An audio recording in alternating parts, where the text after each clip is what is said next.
หากว่าเธอผ่านมาได้ยินเพลงนี้ก็คาดว่าเธอก็คงรู้ดีว่าเป็นฉันบอกให้เธอคนเดียวอาจไม่เกี่ยวแม้สำคัญเพราะฉันนั้นอยากให้เธอได้ฟังที่บอกได้โทรไปหาเธอ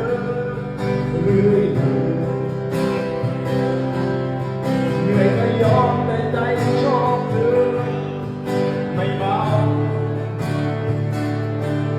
แต่ในเกี่ยวกับตัวเองไม่ชอบเขาสนและไม่เราไม่อยากคุยก็เลยมาร้องเพลงบอกแค่อยากให้เธอ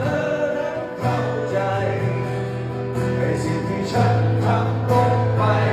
ใจสั่งมาอย่าบอกเลยนะคนดียกโทษให้ฉันรักแก้วตาความรักจะไม่รักจะไม่โทษลาลาลาลาที่โอ้ท่อนนี้ผมได้เลยว่า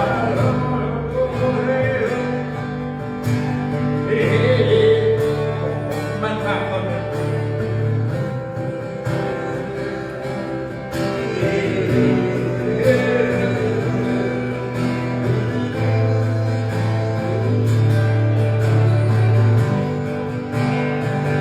ก่อนเลยมาร้องเพลงบอก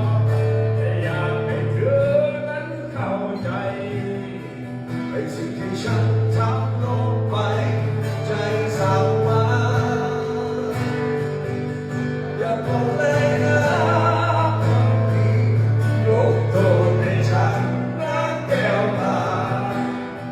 ความรักจะไม่มาจะไม่ถูก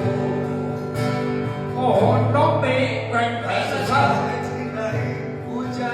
น้องตี มันรับรอง น้องเพชรนี่เป็นแขนเลยครับ อยากจะมองจะ